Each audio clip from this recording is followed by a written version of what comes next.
Only 3 players in history have ever finished the US Open under par at Shinnecock Hills. On Thursday, Wyndham Clark shot 6 under par 64, the lowest opening round this course has ever seen in a US Open. But that number only tells part of the story.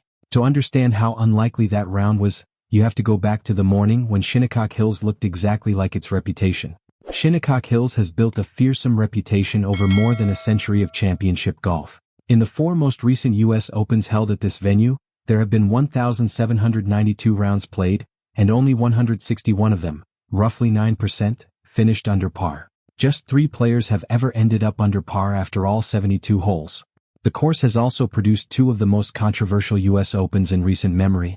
In 2004 and again in 2018, players accused the United States Golf Association (USGA) of losing the course after greens became so fast and firm that shots were nearly unplayable. This year the USGA tried to avoid repeating that history. John Bodenhammer, the man responsible for course setup, had spoken to the No Laying Up podcast in the lead-up to the championship and admitted the conditions in past years had been suboptimal, while insisting organizers had learned a lot since then. That lesson showed up in the setup decisions for round 1. The USGA slowed the green speeds down to 10.5 on the stimpmeter, unusually slow for any major, let alone a US Open, and kept the putting surfaces watered throughout the morning and afternoon to stop them from drying out and speeding up. Going into Thursday, the forecast called for sustained winds and gusts that could approach 40 miles per hour, and the USGA wanted to make sure the course stayed playable no matter what the weather did. What the weather did first, though, wasn't wind, it was fog. The opening tee shot of the championship came from local qualifier James Nicholas at 6:35 a.m., and within half an hour, a dense coastal fog had rolled in off the Atlantic and swallowed the course.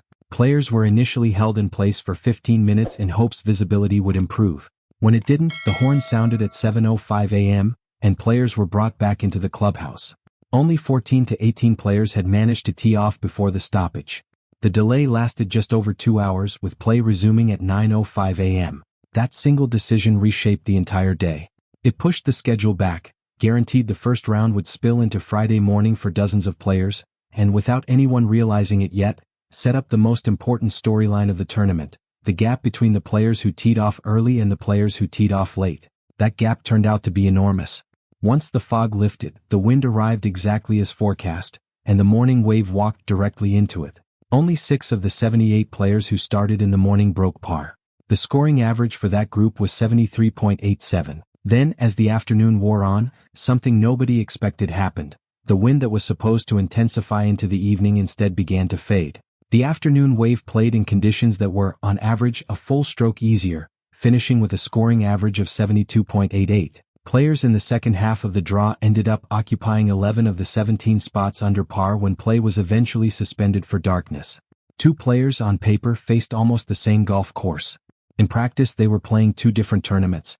Rory McIlroy was one of the players who had no choice but to take on Shinnecock at its toughest. Teeing off at 9:52 a.m. alongside Ludwig Aberg and Tommy Fleetwood, McIlroy started fast. He rolled in a 10-foot birdie putt at the 11th hole, then followed it with another from 25 feet at the 12th to grab a share of the lead. He added a birdie at the 3rd after the turn, then produced the shot of his round at the par 5 5th, a wind-assisted drive that traveled 396 yards, followed by a pitching wedge from 194 yards that settled 12 feet from the hole. He made the putt for eagle, his first eagle at a US Open in 9 years, and briefly held a 2-shot lead. From there the round turned. McIlroy bogeyed the par 5 16th after an errant drive forced him to pitch out from an awkward lie, then closed his round with back-to-back bogeys at the 8th and 9th. He signed for a 1 under par 69, 1 shot behind the morning clubhouse leader.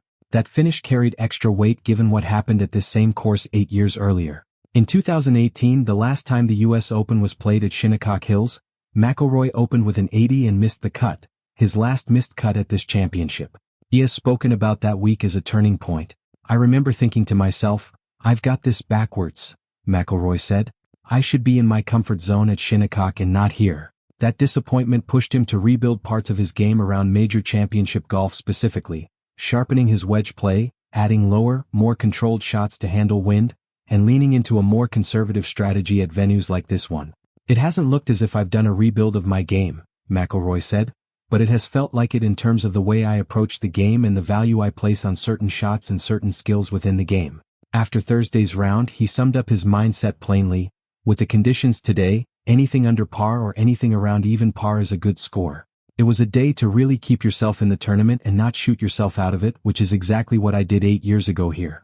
While McIlroy was managing a tricky day into a respectable score, Scottie Scheffler was having a far rougher time of it. Scheffler arrived at Shinnecock with a chance to become just the 7th man in history to complete the career Grand Slam, joining Gene Sarazen, Ben Hogan, Gary Player, Jack Nicklaus, Tiger Woods and McIlroy himself. His first round did not cooperate. Scheffler made a double bogey at the 8th hole after a wayward tee shot led to a bunker and a 3-putt, then added a bogey at the 13th when a wedge shot that found the green spun back off the front. He finished with 4 birdies, 4 bogeys and a double bogey for a 2 over par 72, 8 shots behind the clubhouse pace at the time. The round extended an uncomfortable streak. It was Scheffler's 10th consecutive US Open round without breaking par, a stretch dating back to the final round of the 2023 championship. It felt like a day where a lot of good shots were going to get punished, Scheffler said afterward. You had to be hitting a great shot if you wanted to avoid a punishment. I think good would put you in some tough spots. Overall, it was a good battle. His record at this event still suggests he is far from finished. He has finished runner-up in 2022 and third in 2023, and Shinnecock's history shows that big first-round deficits here are not always fatal. 2 of the last 3 US Open champions at this course recovered from opening rounds of 75 or worse. It was the afternoon wave, though, that delivered the round of the day, and arguably the round of the year so far. Wyndham Clark, the 2023 US Open champion, began his round on the back 9 and reached the turn in 32 strokes. After a bogey at the par 3 second, he caught fire. He hit a wedge to 5 feet for birdie at the 3rd, made a 20-foot birdie putt at the 4th, then reached the par 5 5th in 2 shots, leaving himself 3 feet for eagle, which he converted. Birdie, birdie, eagle in 3 consecutive holes, as the wind that had punished the morning wave continued to fade. Everything was kind of clicking, Clark said. We were definitely fortunate with the wind laying down.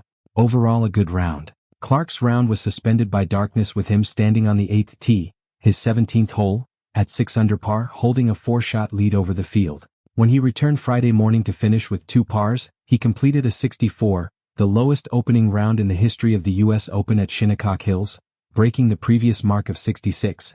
And finishing 1 shot off Tommy Fleetwood's course record 63 from 2018. The 4-shot lead he held overnight was also historic in its own right. No player had led the US Open by 4 shots or more after the opening round since Tommy Armour in 1933.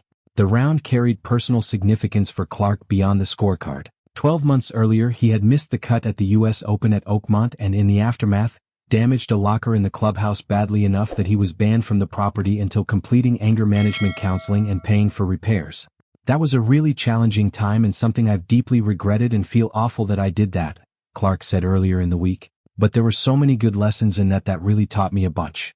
I've really come a long way and I'm excited for this year's Open for some redemption and to move forward. Clark wasn't alone in capitalizing on the calmer afternoon conditions. Playing alongside him, Dustin Johnson, the 2016 US Open champion, now in the final year of the 10-year exemption he earned with that win, reeled off 4 consecutive birdies to briefly draw level with Clark through 13 holes.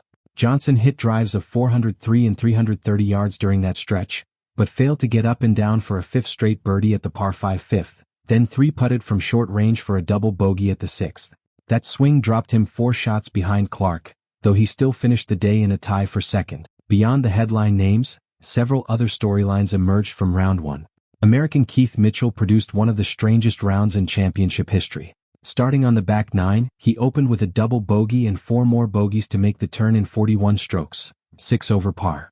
On the front 9, he birdied the 1st, 3rd and 4th, added an eagle at the 5th, and closed with another birdie at the 9th to shoot 29 on his second 9. His card of 41-29 produced an even par 70 and marked the first time in US Open history a player had carded a round in the 40s on one 9 and the 20s on the other.